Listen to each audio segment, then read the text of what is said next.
Bonjour à toutes et à tous, bienvenue à ce webinaire de l'ADDAS. Euh, je me présente, je suis Laurent Zlotowski, le délégué régional Île-de-France de l'ADDAS et je suis en compagnie de Carole Biard. Bonjour à tous, Carole Biard, je suis chef de projet au sein de l'ALDAS. Et nous sommes également en compagnie de Ludovic qui sera le modérateur de cette web conférence et qui prendra vos questions tout au long donc de ce webinaire. Nous allons parler du tuteur et des maîtres d'apprentissage. Vous aurez la possibilité de poser des questions à la fin de ce webinaire. Nous prendrons quelques minutes pour répondre à toutes vos interrogations. Alors, l'alternance plus que jamais est sur toutes les lèvres, hein, d'autant plus qu'avec le plan du gouvernement, les entreprises peuvent bénéficier d'aides exceptionnelles à l'embauche. Et nous avons souhaité au sein de l'ADDAS de faire un focus aujourd'hui sur les tuteurs et les maîtres d'apprentissage, clés de réussite de l'alternance. Carole, je vais te laisser la parole et tu vas nous expliciter tout ça. Oui, tout à fait. Écoutez, je suis ravie d'être là avec vous aujourd'hui. Effectivement, ce webinaire est vraiment consacré au rôle clé du maître d'apprentissage et du tuteur. On verra la différence de dénomination, elle est vraiment liée au contrat.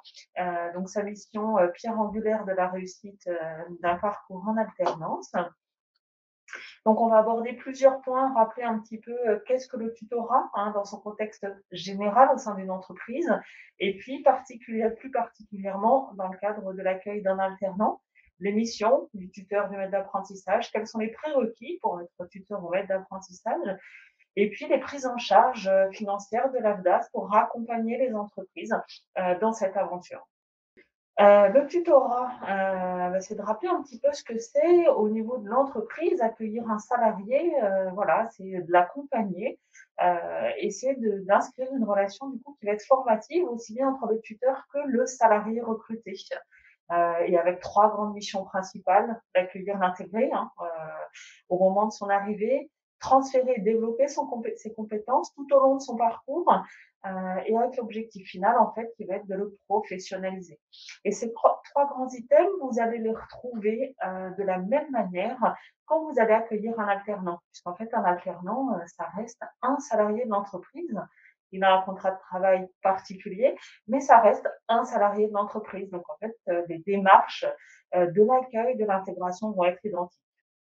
Donc on va le rappeler, accueillir, ça va être de faciliter l'intégration de cet alternant dans le collectif de travail, l'impliquer aussi dans ses missions et lui faire découvrir la culture de l'entreprise pour qu'il puisse effectivement l'intégrer, l'assimiler et se sentir appartenir à part entière à l'entreprise. Et l'objectif, ça va être de le fidéliser à terme par son embauche, puisque c'est vrai que l'alternance, elle a quand même pour vocation à transmettre des compétences pour derrière avoir des collaborateurs qui sont formés à vos savoirs et savoir-faire. Deuxième grand volet, c'est le transfert et le développement des compétences, toujours dans l'objectif de pérenniser les savoirs de l'entreprise, de les transmettre à des publics plus jeunes. Ça va être de la pré-embauche. Ça va vous permettre d'avoir des collaborateurs qui seront formés, que vous allez pouvoir intégrer. Et au regard de vos spécificités, de vos métiers, de votre culture d'entreprise, et c'est toute cette richesse de ce qu'apporte l'alternance au sein d'une entreprise. Vous allez partager les savoirs, les savoir-faire, les connaissances, et du coup, ça peut participer à de la transmission intergénérationnelle. Et toujours avec cet objectif final qui va être de capitaliser, de pérenniser les compétences dans l'entreprise. Et le but final, on l'a dit tout à l'heure, ça va être de professionnaliser, effectivement. Ça va permettre d'accompagner notamment cette alternance sur l'acquisition d'un titre, d'un diplôme ou d'une qualification professionnelle, et que ça va lui permettre d'acquérir ses compétences et surtout de devenir autonome dans ses missions et dans ses tâches. Donc là, on va faire un petit zoom un peu plus spécifique sur l'alternant en tant que tel. Là, on l'a vu de façon un petit peu générale et globale. Mais quand on accueille en alternant, et bien en fait, ça va se faire en deux grandes phases. La phase en amont du recrutement, c'est vrai que le maître d'apprentissage, idéalement, s'il peut participer au recrutement, c'est important parce que du coup, il y a déjà un début de relation qui va se nouer entre lui et le jeune, et puis ça va permettre de positionner aussi un choix au niveau du recrutement. Et dans un deuxième temps, ce tuteur ou ce maître d'apprentissage va pouvoir éventuellement suivre une formation tutorat, surtout si c'est une première expérience. C'est vrai que c'est important de se mettre à l'esprit que c'est un salarié, mais c'est un jeune salarié et le plus souvent, ça va être sa première expérience professionnelle. Donc ça veut dire que ça va être son premier contact avec le monde de l'entreprise et que parfois, il faut aussi se remettre dans ce contexte-là quand on va accompagner ce jeune. Donc une formation tutorat, ça va bien permettre notamment de repositionner les 3 points clés qu'on a vus en amont, hein, accueillir, faciliter l'intégration, accompagner son alternant dans les apprentissages avec pour objectif de le rendre le plus autonome. Donc au fur et à mesure de son parcours, en fait, le jeune, votre alternant sera de plus en plus autonome dans ses tâches et ses missions. Et c'est vous, tuteur, maître d'apprentissage, qui allez l'accompagner vers cette autonomie. Et de garder aussi en mémoire que vous êtes là pour participer à la transmission des savoir-faire et à contribuer aussi à l'évaluation de ses compétences, aussi bien en entreprise qu'en centre de formation. Voilà, donc cette formation tutorat, ça permet de revoir un petit peu ces 3 grands points clés qui sont primordiaux.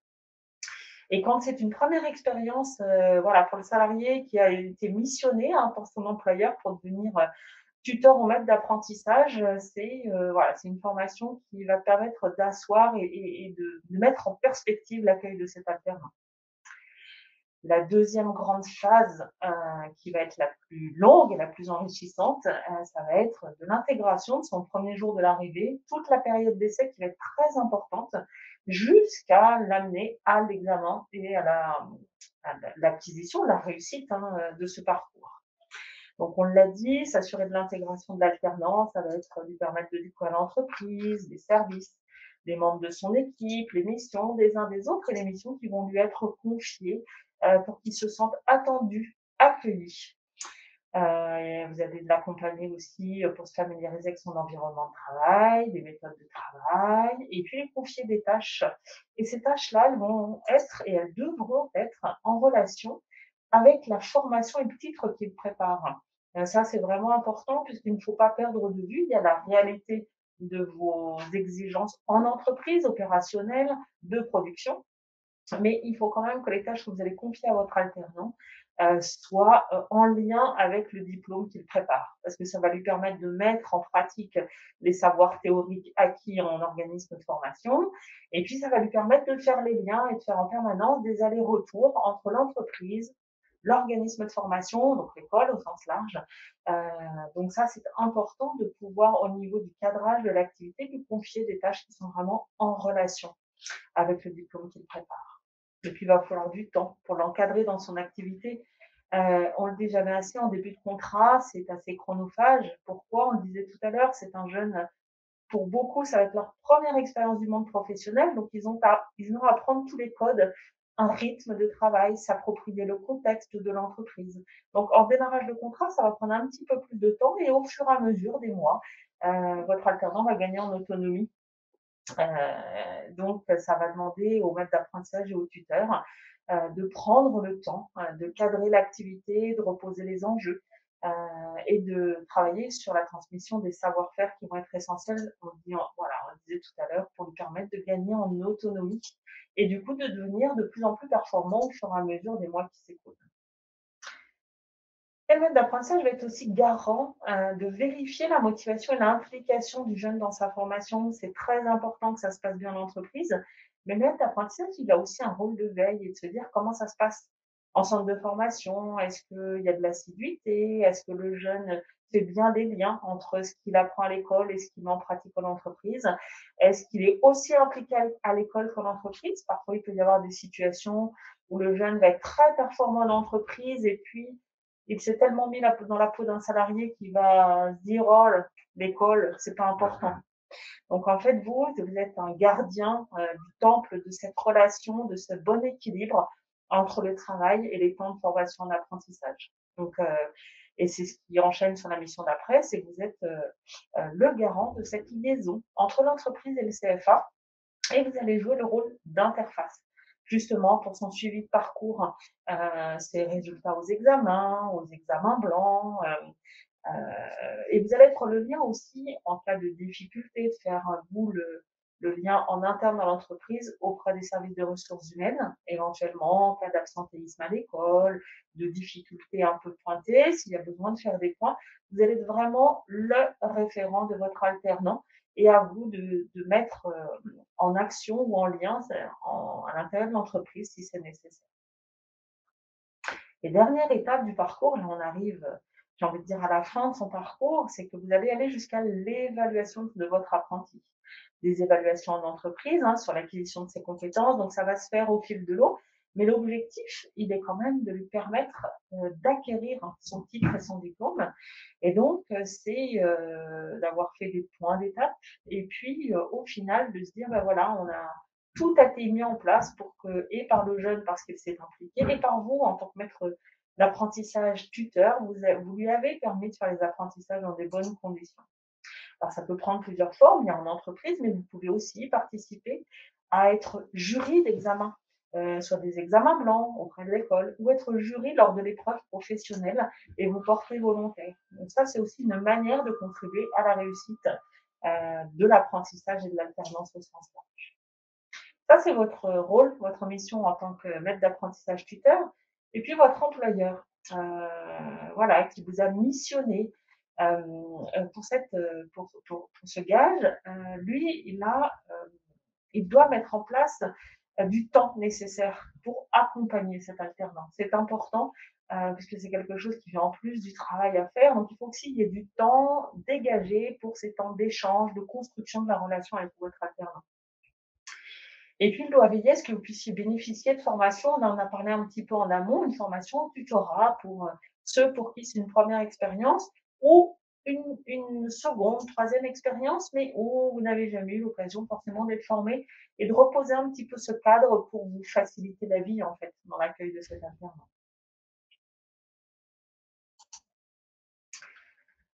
Alors, qui peut devenir tuteur ou maître d'apprentissage? Alors, peut-être pour le rappeler, je suis rentrée un petit peu voilà, en direct sur le sujet. Le tuteur, c'est le nom que l'on utilise pour le salarié qui va accueillir un alternant en contrat de professionnalisation. Le maître d'apprentissage, c'est la personne qui accueille son apprenti. Donc, en fait, c'est un jeune qui va, ou un jeune, qui va préparer un contrat d'apprentissage. Donc, en fait, la différence de dénomination vient que ce soit un contrat de professionnalisation ou un contrat d'apprentissage. Après, sur le reste, les missions sont les mêmes, la vocation a exactement la même finalité. Donc, c'est pour ça qu'on a couplé cette présentation. Voilà, sur les deux rôles, c'est les deux types de contrats. Les deux sont des contrats en alternance et ont pour le même objectif, c'est d'accompagner le jeune, voilà, à acquérir ses compétences avec un apprentissage vraiment pratique en entreprise. Alors, les prérequis pour se mettre d'apprentissage et ce tuteur. Bon, il y a des petites différences, sinon on n'aurait qu'un seul contrat. Mais du coup, avant tout, il faut que la personne soit volontaire et motivée.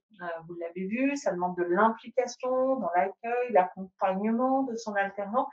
Donc, on utilise le terme de l'employeur désigne obligatoirement une personne qualifiée dans l'entreprise pour devenir tuteur ou maître d'apprentissage. Ça, c'est le cadre légal. Mais dans désigner, il faut s'assurer en fait, voilà, du volontariat et de la motivation du salarié qui va accompagner ce jeune. Une autre qualité qui va être indispensable, ça va être d'être pédagogue. On l'a dit tout à l'heure, c'est un jeune pour qui ça va être une première expérience. Il va falloir qu'il fasse les liens entre ce qu'il apprend de façon théorique et la mise en pratique en entreprise. Donc, ça va demander pour certains un peu plus de pédagogie, pour d'autres, effectivement, où ça va être plus facile. Donc, ça va demander au maître d'apprentissage, au tuteur, d'avoir cette pédagogie et cette envie d'être pédagogue dans cette relation. Il faut qu'il soit expert dans l'entreprise, expert du métier, bien sûr, puisque la relation est vraiment basée sur la transmission des savoirs et des savoir-faire. Il faut être salarié de l'entreprise. Il y a des cas un petit peu particuliers, on y reviendra, hein, quand on est voilà, président d'une association, de choses comme ça. Mais voilà, il faut voilà, le prérequis, c'est d'être quand même salarié de l'entreprise pour pouvoir encadrer un apprenti ou un alternant. Alors, le contrat de pro, petit zoom sur les conditions pour être tuteur. Il faut avoir au moins 2 ans d'expérience professionnelle dans la qualification visée par le contrat de pro. D'accord? C'est-à-dire que par exemple, une personne DRH va pas encadrer un jeune qui va être sur de la production.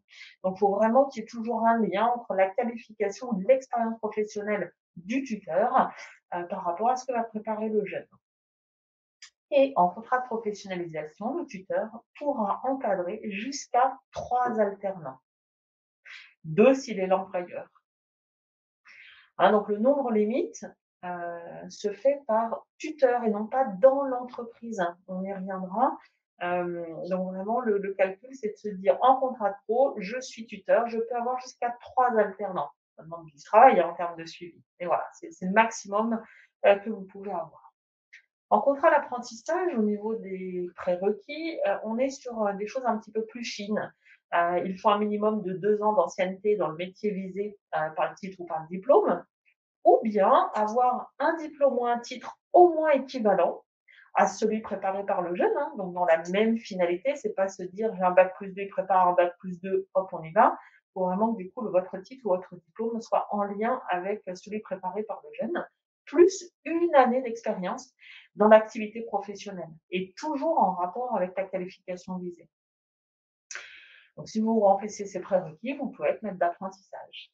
Et là, vous pouvez encadrer jusqu'à 2 apprentis plus un redoublant. C'est la petite subtilité hein, par rapport au contrat de professionnalisation, pardon. Donc, 2 apprentis plus un redoublant, uniquement 2 si vous êtes l'employeur. Et une autre petite subtilité, vous pouvez encadrer jusqu'à 3 alternants. Dans le terme alternant, on va inclure à la fois les contrats de professionnalisation, les contrats d'apprentissage et les salariés qui seraient formés dans le cadre de la PROA. Là, on ne l'a pas mis en exergue, mais il faut se rappeler que derrière alternant, il y a ces 3 modalités de contrat. Donc, votre tuteur, à partir du moment où il en a 3, il ne pourra pas avoir une personne supplémentaire, même si, par exemple, dans le lot de 3, il n'a qu'un seul apprenti. Donc, c'est la petite gymnastique au niveau des quotas et des calculs à respecter. Je vous le disais tout à l'heure, le nombre d'alternants, il est lié au tuteur. En entreprise, il n'y a pas de nombre maximum à ne pas dépasser, sauf si vous cumulez X salariés fois 3 alternants, je peux aller jusqu'à 3 fois plus d'alternants que de salariés. On se rend bien compte que ce chiffre n'est pas tenable dans une entreprise. Il faut arriver quand même à une proportion d'alternants qui est quand même moins importante que votre nombre de salariés. Parce que, effectivement, ça va demander du temps d'accompagnement, que vos alternants, quand ils arrivent, ils ne sont pas autonomes. Ça va demander du temps d'encadrement. Donc, l'idée, c'est plutôt de rester dans une proportion cohérente. Et cette proportion, elle est indicative, hein, elle n'est pas légale, mais c'est de se dire, en gros, il faut avoir à peu près un tiers d'alternants par rapport à votre effectif pour qu'en fait, toutes les conditions soient réunies pour que l'accompagnement se passe correctement et que tout le monde y trouve son compte. Donc, alors, si vous avez trop d'alternants à suivre, du coup, il faut aussi que vos tuteurs, vos maîtres d'apprentissage, ils aient le temps, eux, de faire leur travail et leur métier. Ils ne sont pas dédiés à 100% sur l'accompagnement d'alternants. Donc voilà, c'est un petit peu un point de vigilance, un repère que vous pouvez vous donner sur le nombre d'alternants que vous allez avoir au sein de votre entreprise. Sur les conditions du maître d'apprentissage, il y a des petites finesses. Donc, bien sûr, être salarié de l'entreprise. L'employeur peut aussi être un bénévole. On prend souvent le cas du président bénévole dans un club de sport. À partir du moment où il a le pouvoir d'employeur, c'est-à-dire de recruter ou de licencier, il peut être maître d'apprentissage. Autre cas particulier, c'est le cas du conjoint collaborateur de l'employeur. Oui, donc c'est quand même assez souple les conditions pour accueillir dans une structure, c'est-à-dire que même une petite structure a quand même les moyens de trouver un maître d'apprentissage ou un tuteur qui aura les prérequis nécessaires pour accueillir un jeune dans son entreprise.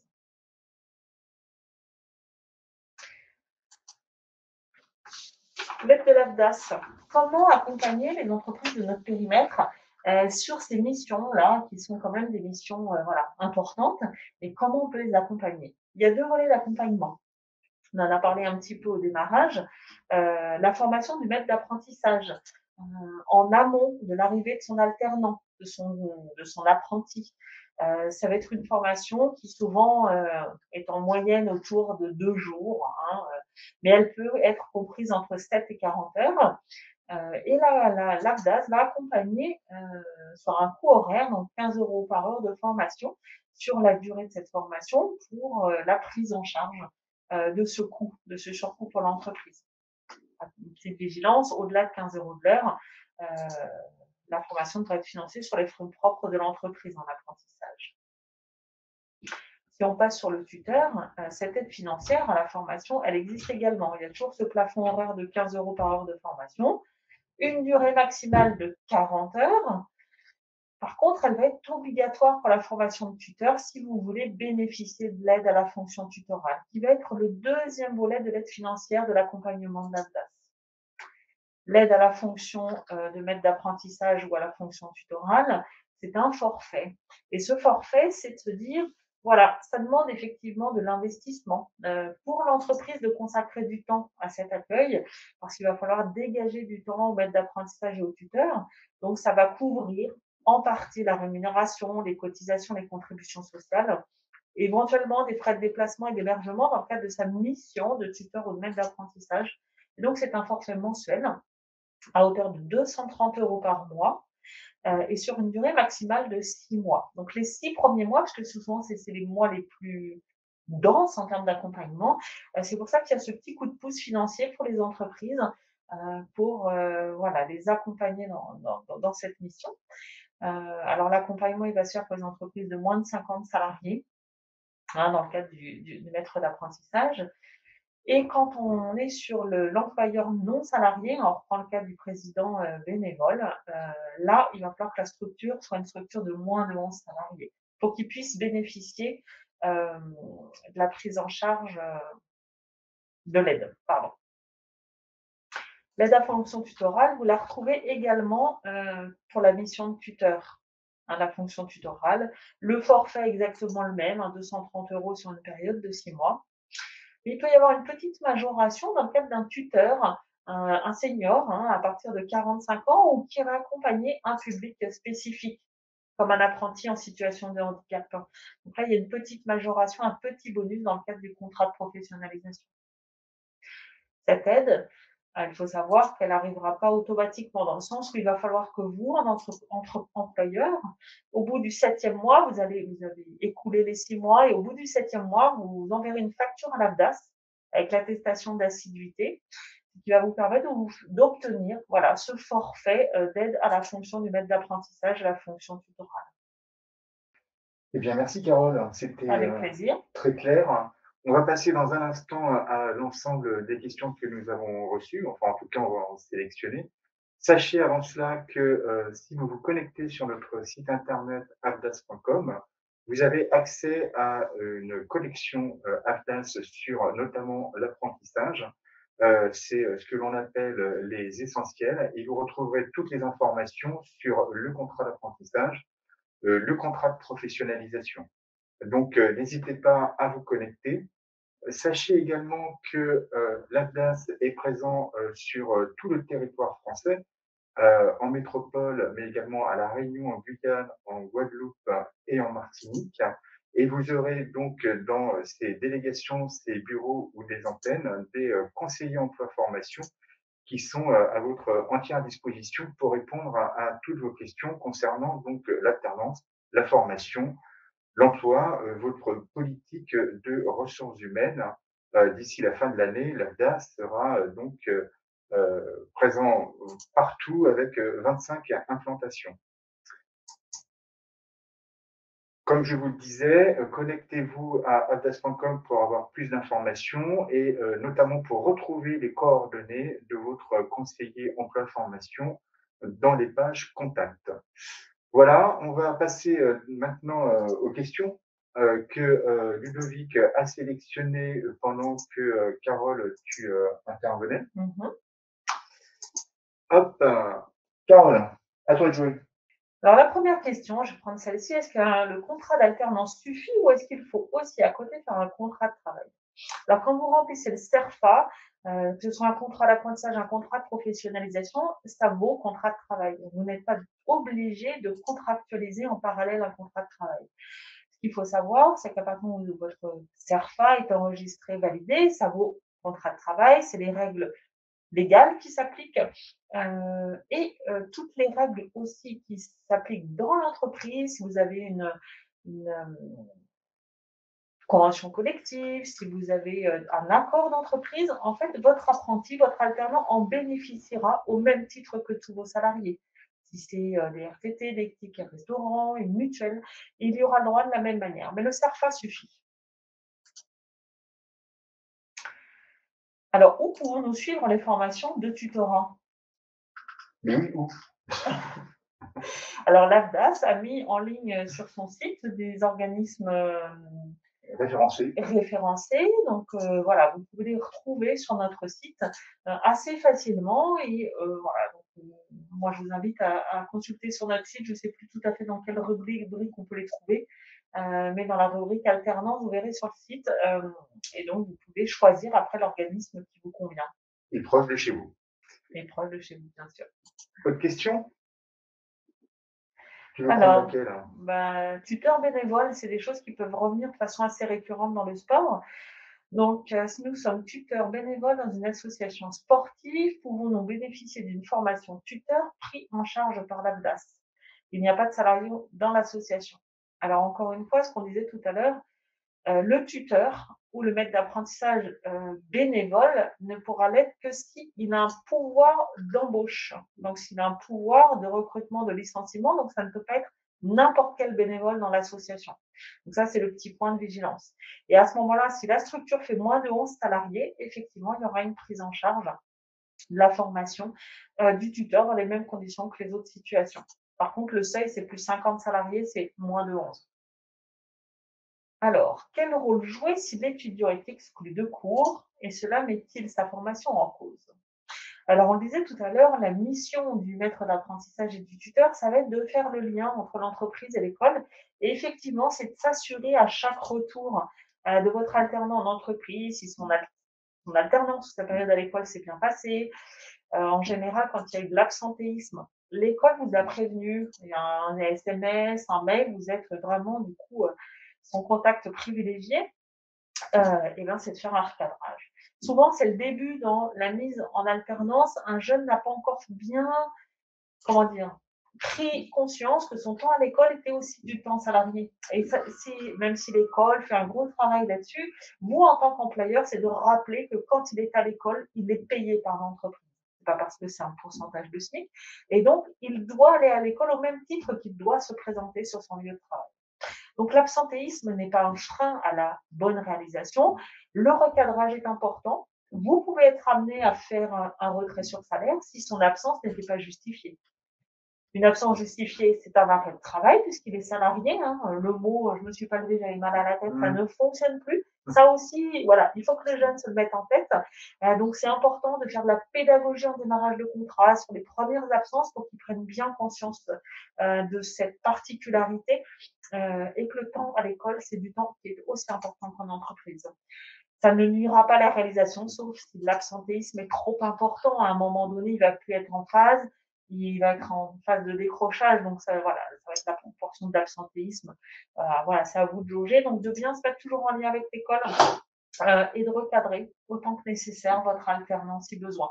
Et de faire le lien avec les RH si vous êtes dans une structure un petit peu plus importante, parce que du coup, effectivement, vous allez voir, c'est assez, la pédagogie du retrait sur salaire est assez efficace.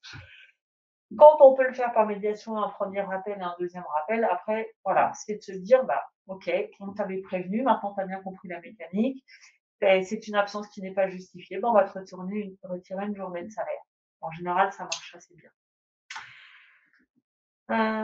Si un tuteur a 2 alternants, recevra-t-il 2 fois l'aide au tutorat? Alors effectivement, c'est l'entreprise qui touche l'aide au tutorat. L'aide au tutorat est versée pour chaque contrat. Elle est vraiment liée au contrat. parce que le tuteur, s'il a 2 alternants, ben, c'est 2 charges d'accompagnement. Donc l'aide financière, elle est vraiment liée au contrat. Donc oui, l'entre On prend une dernière question. oui. Concernant les prérequis pour le contrat d'apprentissage, vous indiquez 2 années d'ancienneté et 1 année d'expérience. Dans la petite subtilité, quand on reprend les 2 points, c'est que soit vous bénéficiez, vous avez 2 années d'expérience dans le métier visé par le jeune, vous pouvez devenir maître d'apprentissage. Soit vous n'avez pas ces 2 années, vous n'avez qu'une année d'expérience professionnelle, à ce moment-là, en plus, il faut avoir un titre ou un diplôme au moins équivalent à celui visé par le jeune. Donc, du coup, quand il n'y a qu'une année d'expérience, c'est une année d'expérience plus un diplôme équivalent. Si vous n'avez pas de diplôme équivalent, il vous faudra à minima 2 années d'expérience. Très bien. Merci Carole. Merci à vous d'avoir participé à ce webinaire. Vous pouvez retrouver le replay de ces 30 dernières minutes sur notre site internet ainsi que sur les réseaux sociaux. On va lancer un sondage, Ludovic, pour savoir ce que vous avez pensé en fait de cette intervention de Carole. Ça va nous aider pour la suite. Sachez qu'il y aura d'autres webinaires, vous en serez informés. Vous pourrez donc retrouver toutes les informations sur notre site internet avdas.com. Nous sommes également présents sur Twitter et sur LinkedIn. Merci donc à vous de compléter ce sondage et je vous retrouve bientôt pour d'autres sujets autour de l'alternance. Merci, bonne journée. Au revoir.